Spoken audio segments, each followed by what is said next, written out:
When we're young, we have an amazing, positive outlook about how great life is going to be, but somewhere along the line, we forget to dream and end up settling.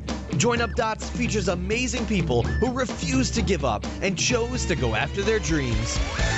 This is your blueprint for greatness. So here's your host, live from the back of his garden in the UK, David Ralph. Good morning to you, all my Join Up Dot lovers. And there are literally thousands of you, as you know, because you bombard me with love and emails on a daily basis. And we have got a gentleman on the show, and I'm really going to steam into it quickly today because I've already been talking to him, and he sounds a great guy. And he is a man who is a father, keynote speaker, executive coach, community leader, entrepreneur, and agent of change. He loves life. It's quite obvious he loves life, and he loves providing as much value to the world and others as possible. He believes that change can and should be made at grassroots level, and has spent his whole career helping improve the lives of at-risk youth and families throughout New York City. He's worked with the largest non-profit home care agencies in the country, developing and managing programs focused on fatherhood, crisis intervention, education, mental and emotional health. So, pretty healthy stuff there. But although that sounds like he wouldn't have time to do anything else, he's also an active blogger on nowlegacy.com, where he provides tools and techniques for all of us to achieve our best. So how does he do this and find time for his real job, I suppose, and also make time to come on the show today? Well, let's find out as we start joining up some dots with the one and only Devon Bandison. How are you, Devon? I'm doing absolutely terrific, David. How you doing? And how's everybody out there at Join Up Dots? Everyone in Join Up Dots is great, because you know why? This is like a positive bubble that we're creating. And anybody who's listening to this can't help but be inspired and motivated to go out and get a kick-ass life. Because really, that's what life is all about. Don't you think, Devon? Absolutely. Absolutely. And I think you're doing a wonderful thing here. I've been following you over the last month or two. And I think oftentimes that's what people need. Sometimes my job, and when I coach people or when I'm developing programs, is to really give hope to the hopeless, kind of voices to people who feel like they don't have any voices, and choices to people where they felt like there may not be choices. So to inspire and to motivate people is really up my alley, and I'm grateful to be on here with you today. You've gone straight to the chase there. You've said the word which really I want every show to have, and that is hope.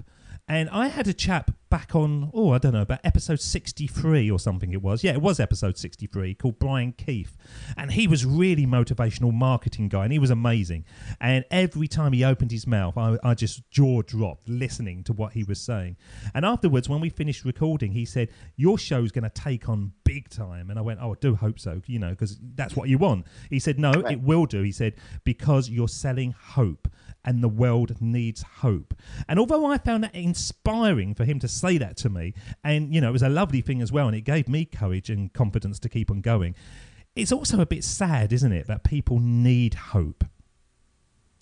Absolutely. I think it's sad, but it's an interesting dynamic, because while it's sad in some degree, from hope comes a lot of creativity, a lot of prosperity, and oftentimes it's our most difficult, challenging areas in our life that springs forth a better life for us. And, like with there's no sunshine, there's no rain, right? So after a rainy day, usually the sun comes out. And usually in life, if you can go in and just be that spark of hope to tell somebody, I know you're in a difficult situation. I know life hasn't presented its best self to you at this point, but there is a better way and there is a better day. I think that goes such a long way with people, and people embrace that and really respond. Are you naturally a positive person? Are you somebody, I generally am, Devon, and I will say to people, and it annoys my wife quite a lot, I will say to her, there's no such thing as bad weather, it's just bad clothing. I will say to them, that's not rain, that's just wet sunshine. And it really does annoy my wife, because she goes, no, it's not. It's rain. I'm going to get wet and life is bad.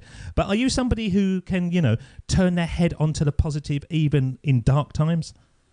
Absolutely. Absolutely. And, with everyone, David, it really has been a process through me. I've experienced some difficult times and growing up in some difficult situations. And there was a point where somebody kind of brought some hope to me and said, listen, they saw some talent in me, helped develop my talent. And as I started growing and was able to reach back and help the same communities I came from, I really felt like it was an honor and almost that I owed. I owed because someone saw something in me that I didn't see in myself. So it really took on a different meaning for me to go back and help people see in them the potential that they don't see in themselves. I am a naturally positive guy. I always start my day with some, when I journal, I do some daily affirmations, I do some positive quotes. I always try to start my day early and in a way that brings me to a place of contentment and positivity. I think that oftentimes, you hear the old story, David, somebody wakes up, they bump their toe on the side of the bed, and they tell themselves, I'm going to have a terrible day. And you know what usually happens? They have a terrible day. So I try to show people that, listen, you're going to have some bumps in the road. You may stub your toe. You may not have the outcome at work that you thought was possible. But if you embrace change, if you embrace adversity, you could turn that into something really positive, because it really comes down to perception and perspective. So do you think this person who changed your perspective, and do you know their name? Oh, of course I know their name. Well, let's big them up because they might be listening. And if they are listening, you tell them this person's name who changed your life. Who was he? Or her? It could have been a her. Well, two people, actually, I have to say. A friend of mine, we call him Goody. His name is James, and he was really an inspirational figure in my life, and came about when, some of the things of coming up in childhood oftentimes affect you, and really helped me see a direction and a path in my life that really changed it for the positive. And but as I kept going on, there's been many other positive influences and mentors. I think it's important to be successful to really understand that you don't know it all and you need to ask questions. And there are people out here who's really positive, who's really knowledgeable, that can help guide you. Another person, one of my mentors I ran into about a few years ago. And at the time I was developing programs for at Hope at-risk youth in the inner city. I was developing fatherhood programs under bigger companies. And I met one of my mentors. His name is Jason Womack. I think you had him on in the hallway. And a 5-minute conversation actually changed the direction of my life. So in my earlier years, I had someone who actually changed my life in a positive direction. And then later on, it happened again. Not that my life was I was going pretty well, but it really directed me to my purpose. I've had Jason on episode 53, and I've had his wife on as well, episode 70. They're the only partnership that I've had on in both shows. And how did he change your life in 5 minutes in a corridor when you just bumped into him? Because that is powerful stuff, isn't it? So what did he actually do to change your direction? Right. So I was at an agency, and he was doing productivity training for executives, and we met in the hallway, and I told him some of the stuff that I was doing, and he really encouraged me. He gave me such positive feedback about how my work really can change the world on a broader level.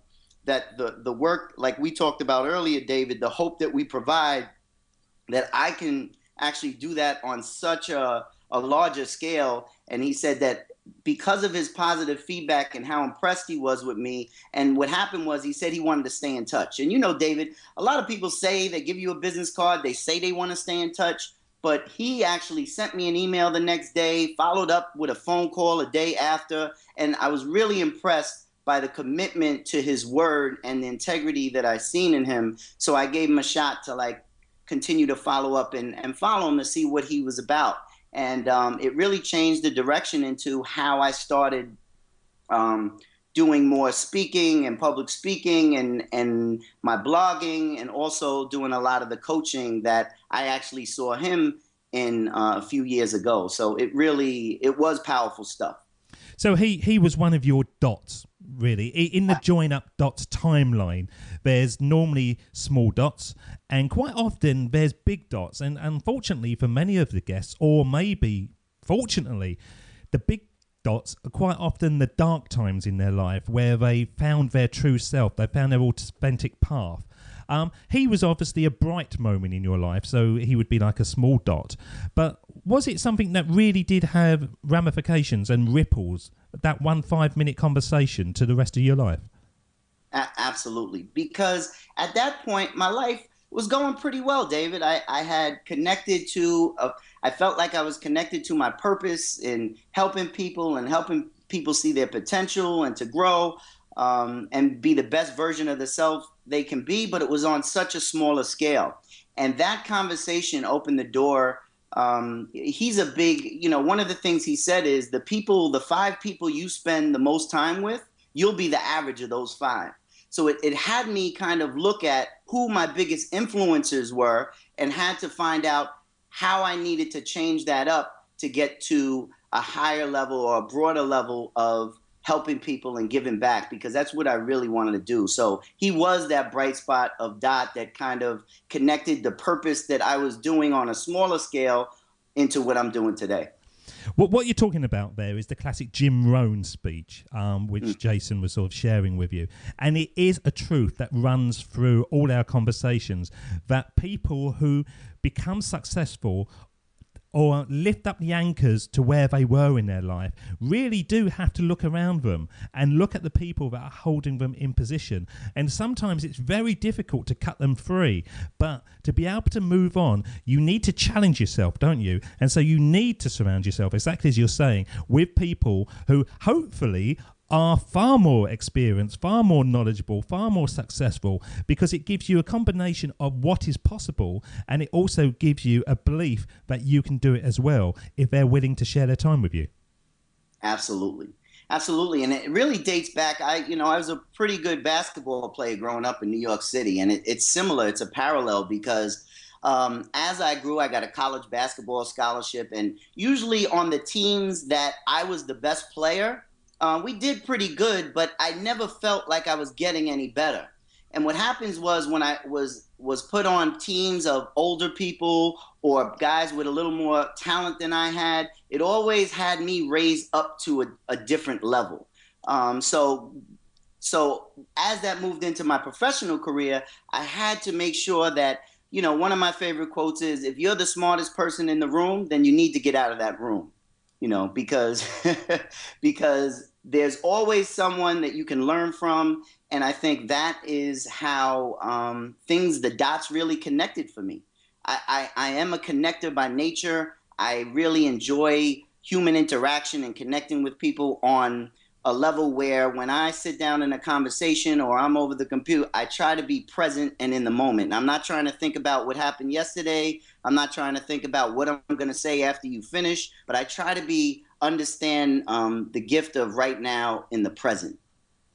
But so many people, Devon, would find that uncomfortable being in a room when they were the most stupid person. But what you're saying is basically you are challenging yourself to overcome fears. You're challenging yourself to progress and develop and come out of your comfort zone. But so what made it easier for you to embrace that phrase? And I agree with it totally. I think that you do have to do that. But a lot of our listeners will be quite happy to be the senior partner in a role or the most experienced person in a position. What would convince them listening to this conversation that really, even if they're at that point, they do need to shake it up and move again? Well, I think the convincing would be that if you're not challenging yourself, there's always someone working harder. So you could be comfortable in your position, but there's going to be a point where people surpass you. And if you're not always seeking out people who are maybe no more, because I have expertise in a few different areas, but I am not silly enough to think that I know it all. And I think that it's important for me and for successful people to always challenge themselves, because when you get challenged, when you're not always the head of the class, to me, it brings about the most creative parts of yourself. You think of ways where you may not have thought of ways before, and I think that through experiences, most of my learning experiences, David, weren't when I was super successful in what I did, and I've had a lot of successes. It was really the situations that when I felt like I came up short, and that I felt like at the time was a failure, or the time where it was really a big sense of there was so much adversity going on, and I had to make a decision. Do I persevere and embrace it, or do I shrink out of fear and become paralyzed? And what my experience is, every time I've embraced adversity, every time I've embraced me kind of what I perceived as a failure, when I look back at those points in my life that I said, at the time I would have said, that's the worst time in my life, those actually were the times that I grew the most, that I learned the most, and I was able to produce and create things that weren't there before. It's an amazing thing, this connecting the dots, isn't it? It's hindsight at its best, but it is hugely powerful as well, isn't it? And if you can just reflect and spend some time looking back, as we're doing on these daily conversations, people will see that there are clues, there are stepping stones to their future. But because we're so reactive to life, and we're so connected, and we're on our phones and we're on our email, and we're bashing forward all the time, just trying to keep ahead of the game, we don't give ourselves the chance, as you did there, to actually look back at these times and go, yeah, that was bad. I know it was bad, but wow, I actually learned from that, and it's helped me move on to the next level of my life. Absolutely. And it's all a process. I mean, I've even come to a point, and to be honest, where I've stayed away from lately labeling things, and especially labeling things as good or bad, right? Now, it's as simple as you could remember the girl that you may have wanted in 8th grade, and you really wanted to date her, or in high school and you really wanted to date her and you were turned down, just to find out later that she was dating more than one guy, and she may not have been the girl for you. What, in 8th grade? Well, maybe in the high school, Oh, right, 8th grade. It's different in New York City, I tell you. Yeah, we're a little... Well, dating was just like, could you hold my hand at the time, I believe. Oh, that's all right. I let that one go then.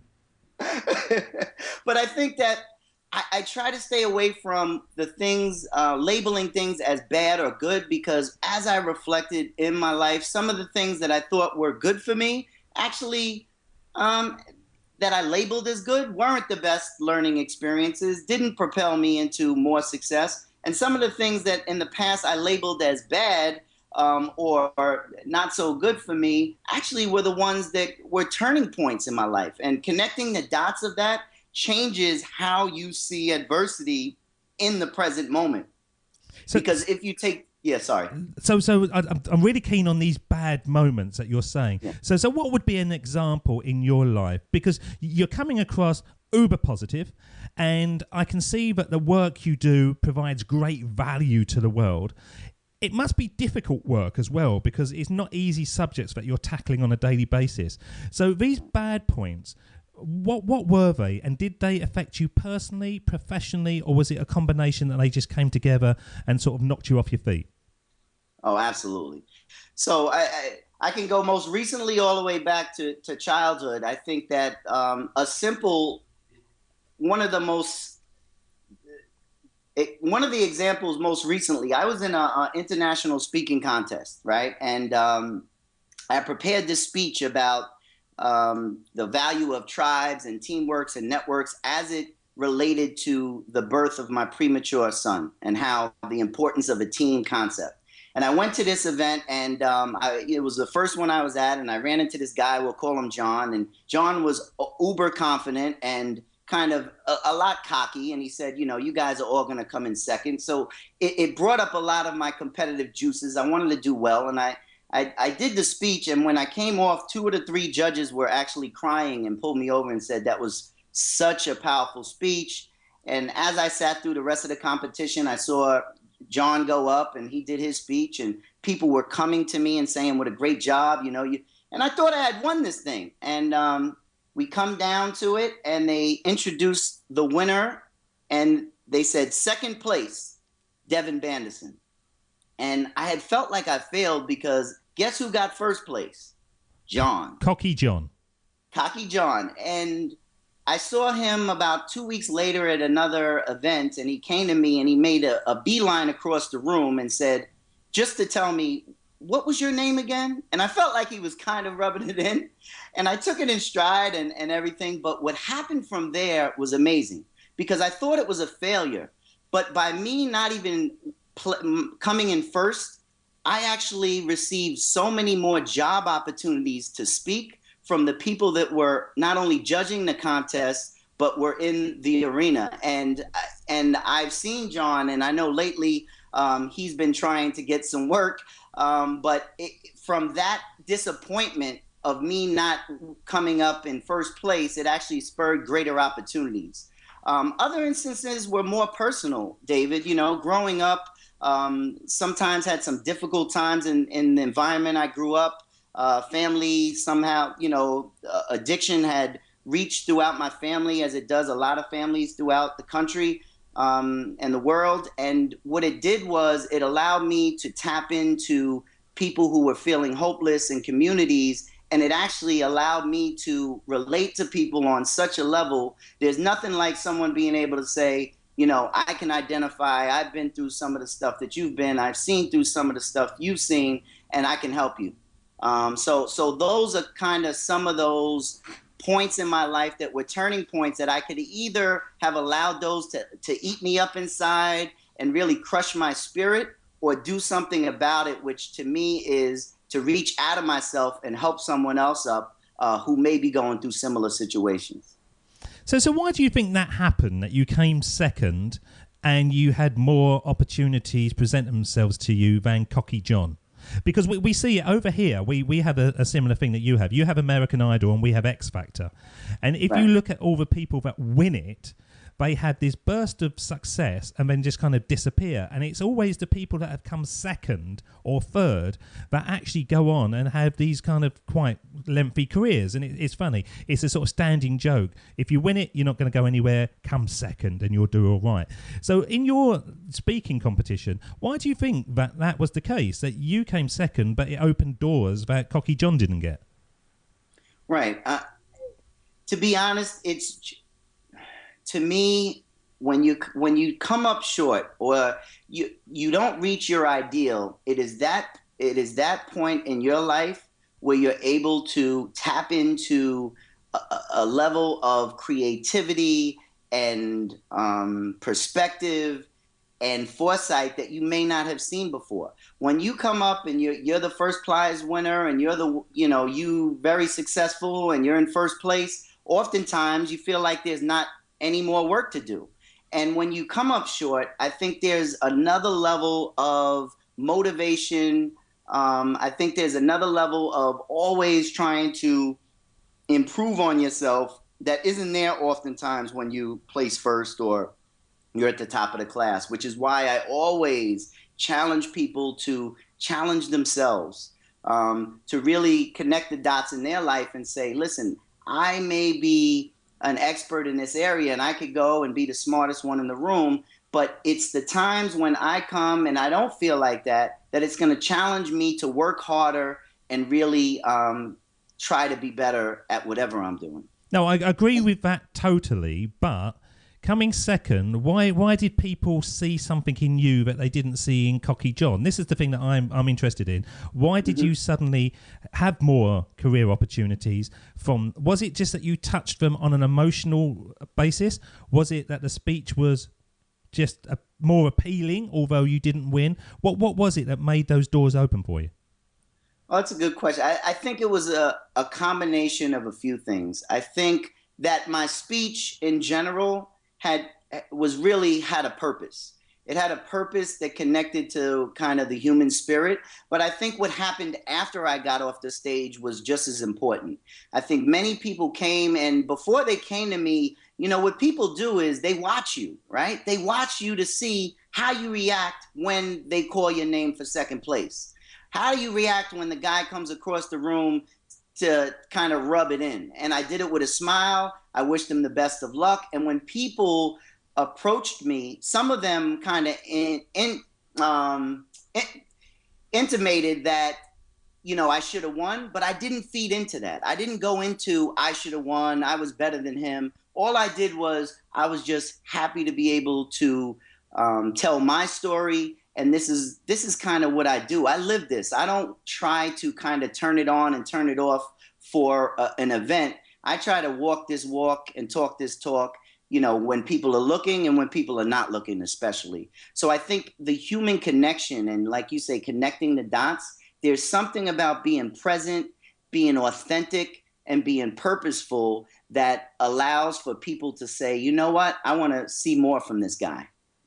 It's a key point what you're saying there, Devon. And I know from this show that a lot of it might be classed as conversation, chat, basically. Mm-hmm. But it's when it touches on something, and I can actually feel it when I'm talking to somebody else, and I can feel them feel it as well. And it's almost like a chemical reaction that occurs, which then cascades out to the listeners, and it becomes more powerful. So when people are out there and they're in a situation, they're in a career, they're in a relationship that they don't like, and they've got these ideas going round their head, is it a good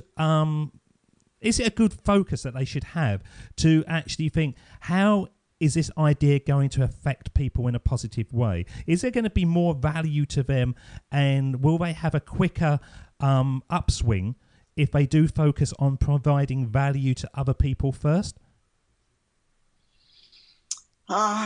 Interesting. I think that the connection is when you can provide value to other people through your story, right? It's not a people-pleasing kind of thing. It's more, how do I connect the dots from my adversity, from my story, and present it in a way where people can identify. They may not have grown up how I've grown up. They may not have been the same places I've been, but there's a human element, like you said. There's something that happens when you just authentic and tell your story and say, everybody, listen, David, everybody's been through adversity. Everybody's felt vulnerable. Everybody's felt like a failure at some time. And also people have felt successful and on top of the world at times. If you can tap into your story in an authentic way with a purpose, I think it connects the dots for other people and it draws them to you. So I think by you being honest and authentic, and the more work you do about yourself, the more value you can provide other people through your perspective.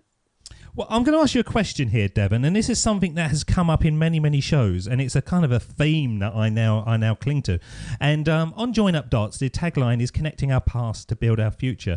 And one of the things that I've kind of discovered over these conversations is people that are really doing their thing and loving their work and creating and providing value.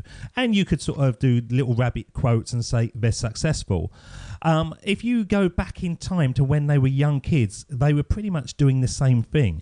So when you was a child, was you very much somebody who was a caring child and liked to help people? And when the new kid from school turned up, you were the one that sort of helped them through the first sort of days? Because a lot of your work now seems to be, there's a caring, there's a nurturing side to you. There's a problem solving aspect to it. Would you say that there are similarities with your younger self to where you are now?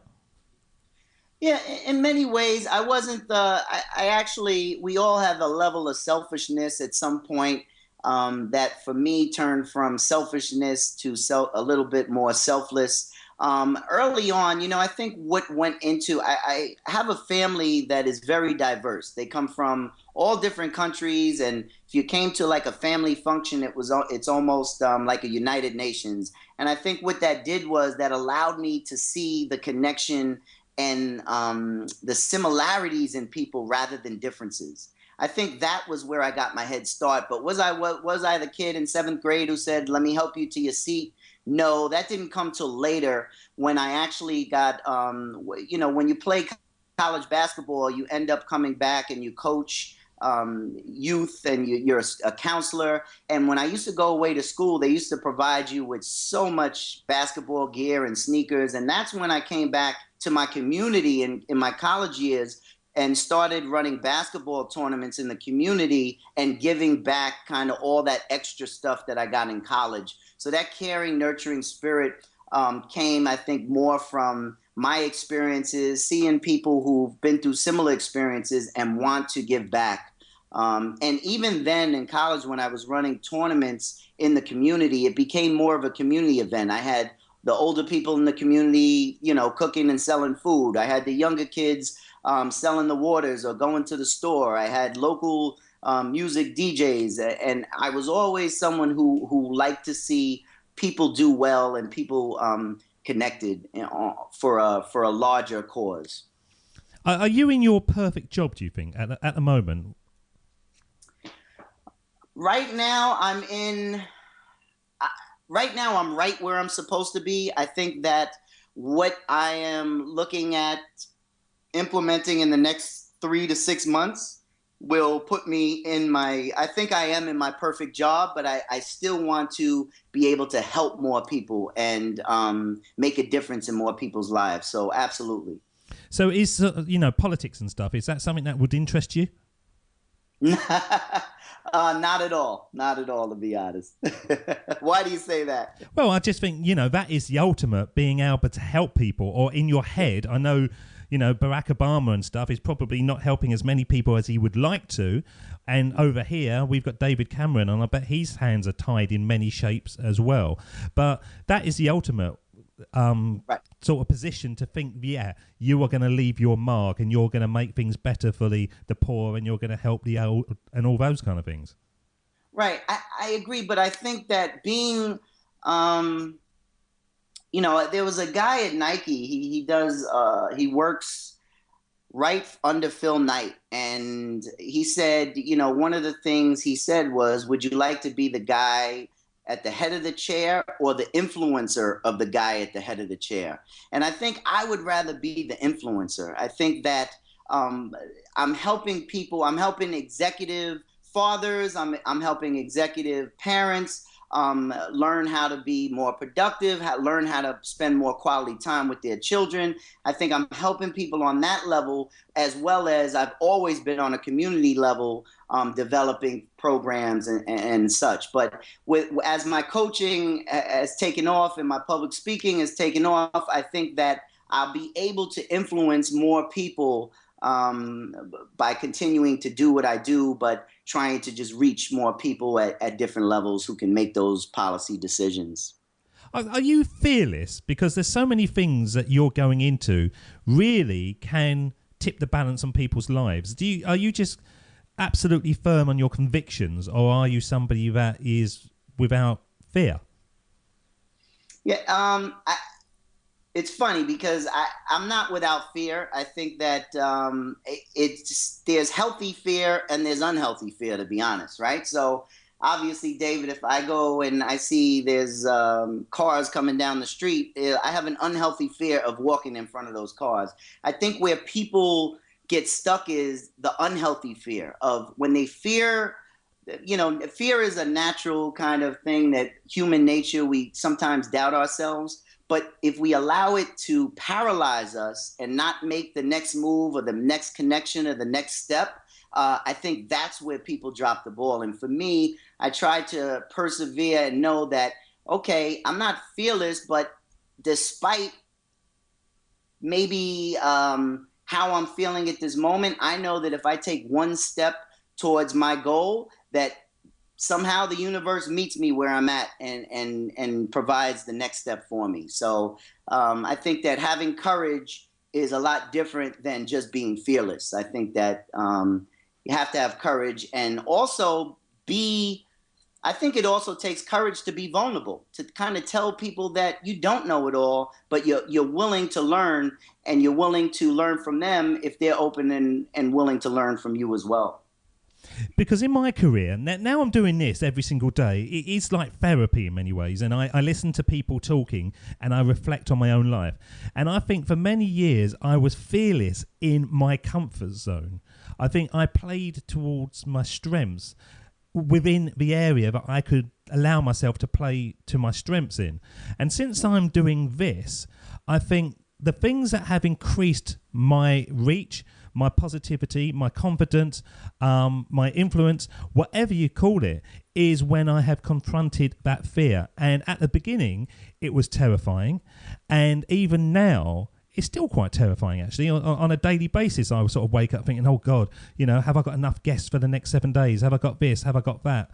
But what I realise, and I want people to focus in on, is most of the time when your body is scared, and it's not that you're in a room with a tiger or you're going to jump in front of a car or something like Devon's saying, it's your body saying, I'm in my comfort zone, and by pushing past that fear, you're actually going to develop.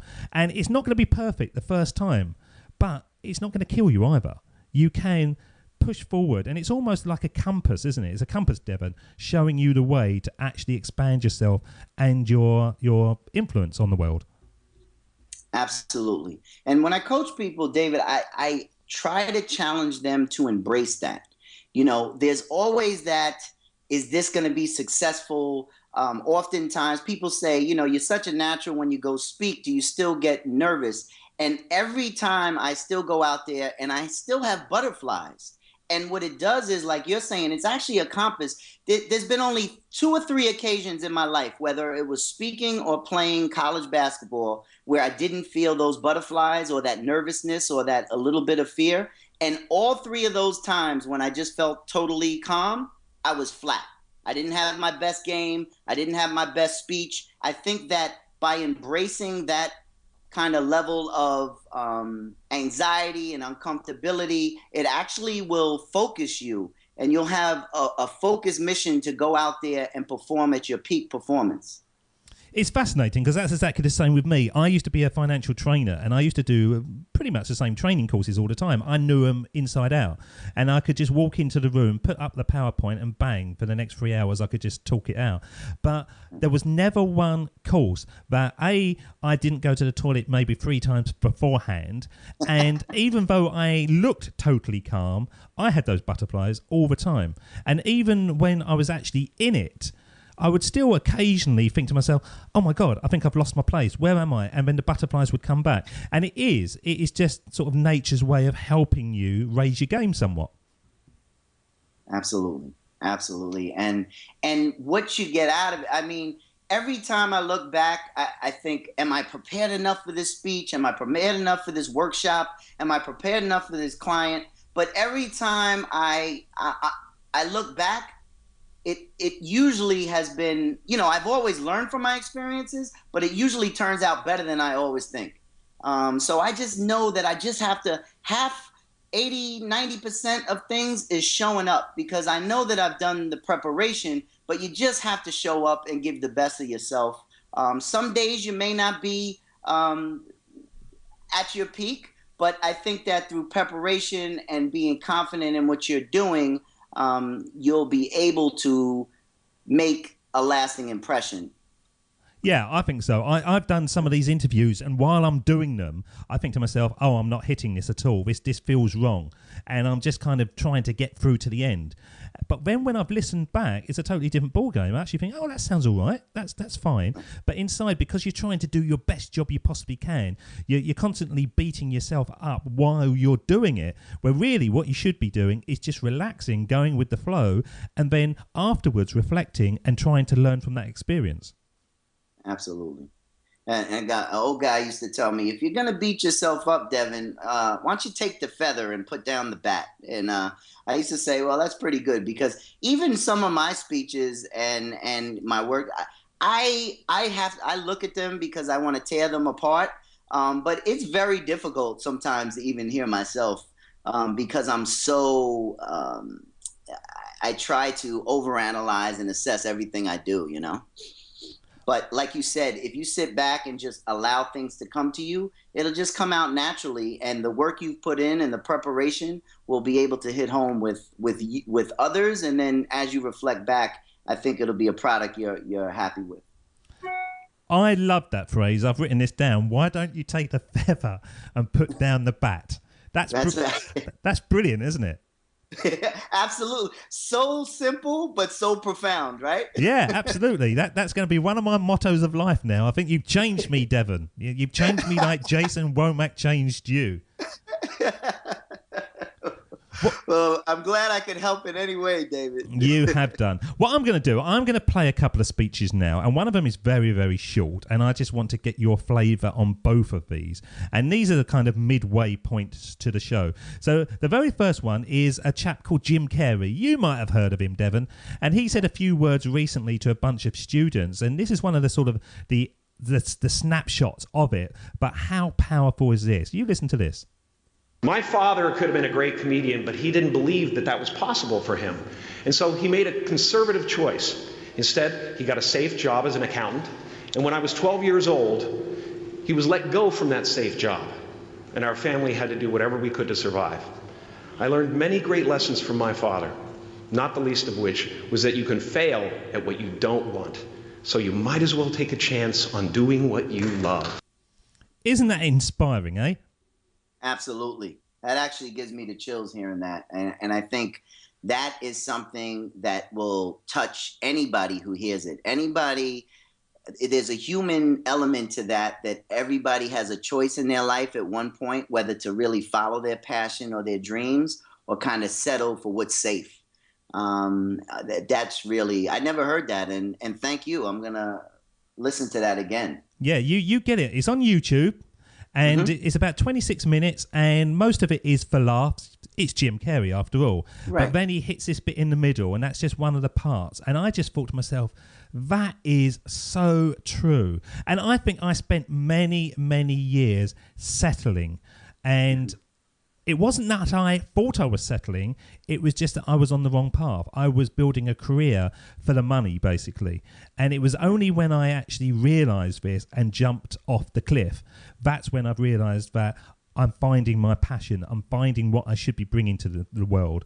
And I'm failing. I'm failing at something that, you know, it could go amazing or it may not. But I'm willing to accept that I'm failing until it becomes something that can be classed as a success.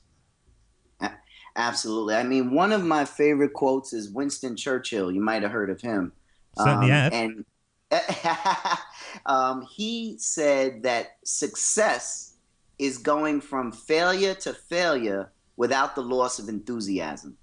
And I think that when you're following your passion, when you're following kind of your dream and your goals, it's always with enthusiasm. You know, when I come home and I was working and doing the consulting and working 9 to 5 and coming home and building my own business, the time after work stopped feeling like work to me because it really was what I was passionate about, what I love to do, and it became something that I knew that I had to take the risk and just do.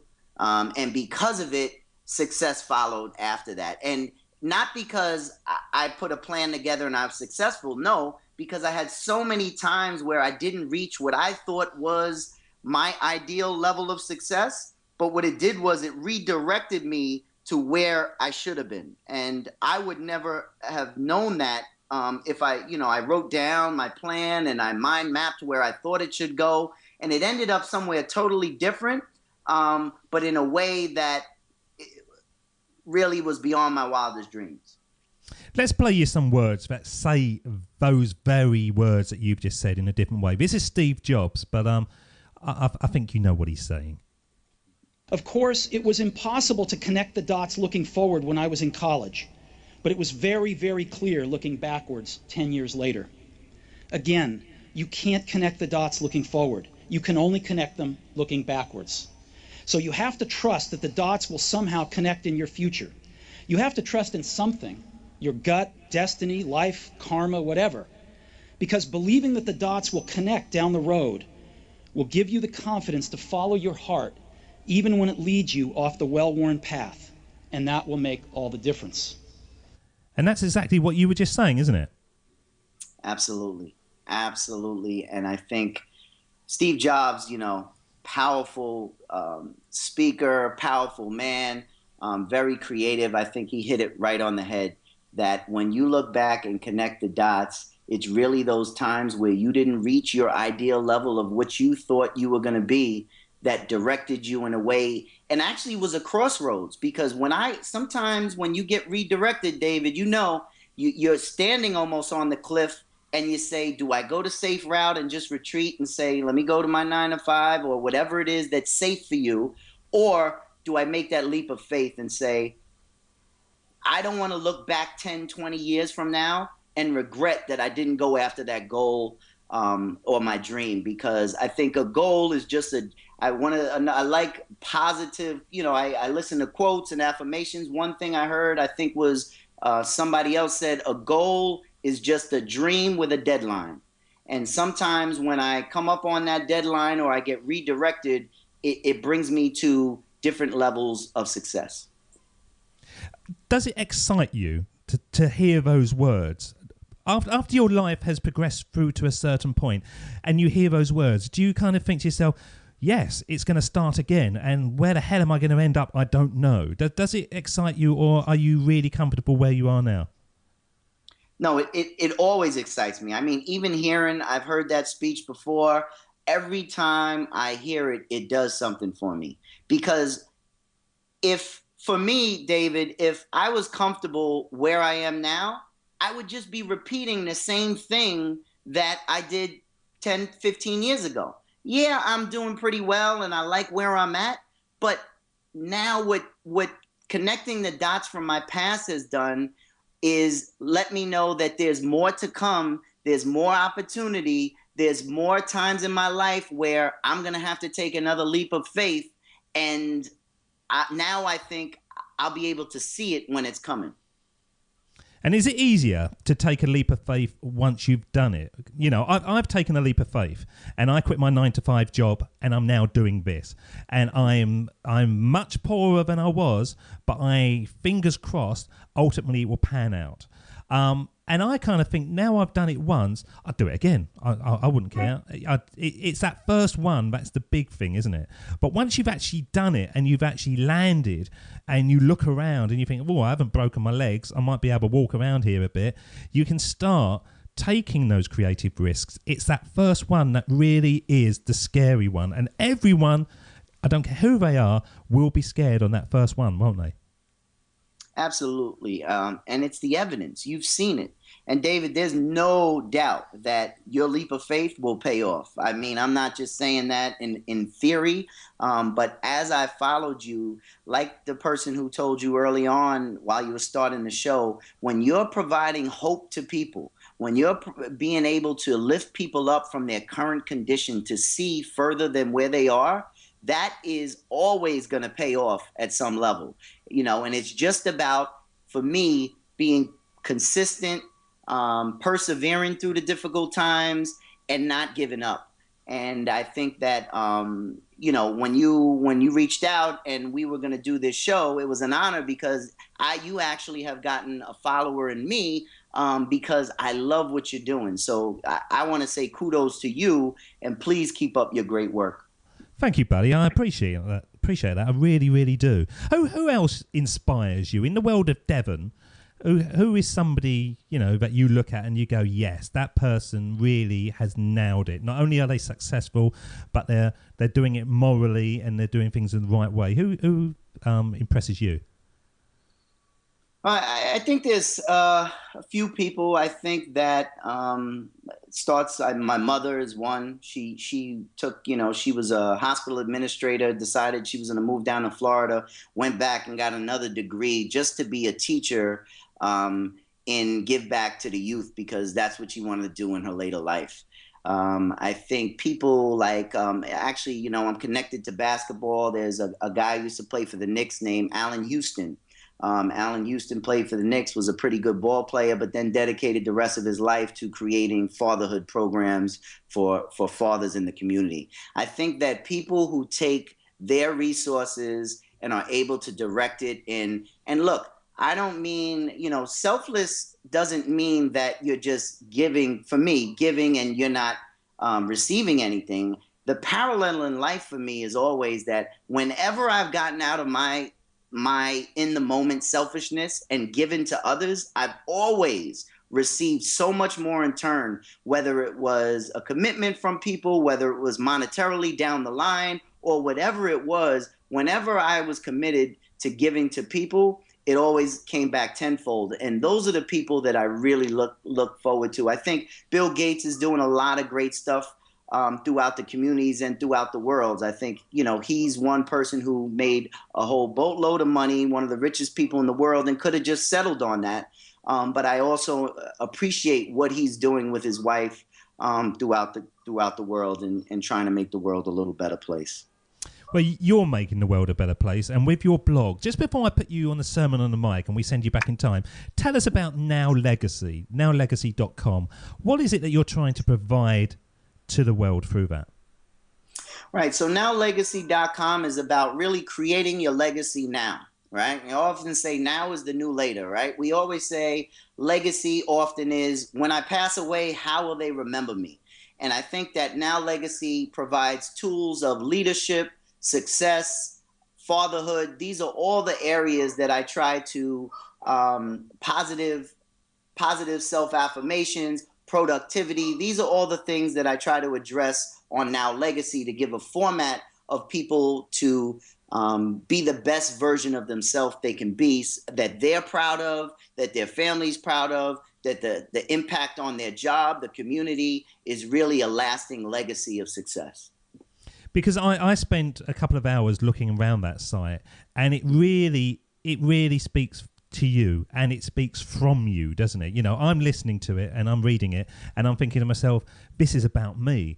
But it is something that is just a human portal, isn't it? That Now Legacy. You've really written some good stuff there that is leaving its mark. Absolutely. Well, thank you, David. And I think so. And the feedback we've been getting has been really positive. I think that to be able to connect with people from all different levels, is amazing to me. I'm a guy who feels comfortable no matter where I am. I spend a lot of times in the community, and then I also spend a lot of times in executive boardrooms. And with no matter where I am or whoever I'm with, I feel just as comfortable and connected in finding that common element of humanity. And I think that that's what we're trying to continue to create with Now Legacy and with, the movement. So. Well, let's see how connected you are with your younger self, because this is the bit of the show when we send you back in time. And if you did go into a room and you spotted a young Devon, what would you say to them? What advice would you give them? And what kind of age would you choose? Would you choose a 5-year-old? Would you choose the basketball-playing teenager? I'm going to play the music, and when it fades, you're up. This is the Sermon on the Mic.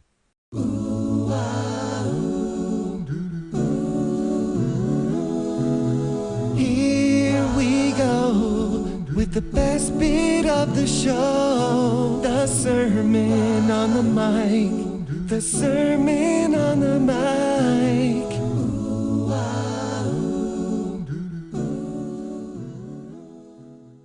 So listen, 13-year-old Devon, this is what I'd like you to know from your future self.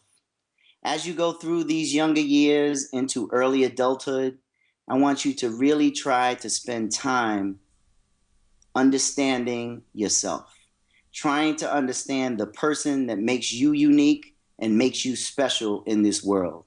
And as you take time to assess and do an evaluation of yourself, see how you can be the best version of yourself that this world could see.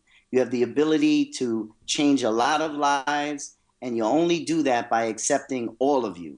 I don't mean just the good parts, but also the parts of you that you feel may not measure up. And take those and use that as a fuel and a passion to change the world. And what I would challenge you to do is keep an open mind, make sure that you're making valuable and meaningful connections with people that last. Because it's going to be about connections. It's going to be about your purpose. It's going to be about your passion. And what I would say, as you go into your young adulthood, don't settle for complacency, young Devon. What I want you to do is challenge yourself to dream the impossible dream, because anything that you put your mind to, you could surely achieve. You're great, and there's people around you who are great, and you can inspire by people in this world with a positive impact and integrity and passion and empathy. Have a great life. You're going to be very successful. Just follow these ways. I love that. And I almost wanted to burst into dream, the impossible dream. Did you Dream. did you feel that? Yes. Yeah, cool. Yes, You did. that's a really powerful, David. Really powerful part of it because it taps into something that if you don't take time, rarely you'll be able to feel. And I really appreciate that about this show because it truly does from beginning to end connect the dots. That's what it's all about. And how can people connect with you, Devon? Yes. So my blog is nowlegacy.com, but I'm also on Twitter. My Twitter name is @nowlegacy. You can also find me on LinkedIn and on Facebook. So it's Devon Bandison, DEVON BANDISON. On Facebook, I have a page, the Devon Bandison Company. And on LinkedIn, you can just type my name in. So you can, Twitter is always the best way in real time to find me. So you can definitely hit me up on Twitter, and I'd love to connect with everybody out there. Well, you are going to have a lot of fans because you provided so much value here. Cocky John probably doesn't like you, but everybody else does. And so thank you so much for spending time with us today, joining up those dots. And please come back again when you have more dots to join up, because I really do believe that by joining up those dots and connecting our past is the best way to build our futures. Devon Bandison, thank you so much. Thank you, David. Have a great day. David doesn't want you to become a faded version of the brilliant self you were once to become. So he's put together an amazing guide for you called the 8 Pieces of Advice that every successful entrepreneur practices, including the 2 that changed his life. Head over to joinupdots.com to download this amazing guide for free, and we'll see you tomorrow on Join Up Dots.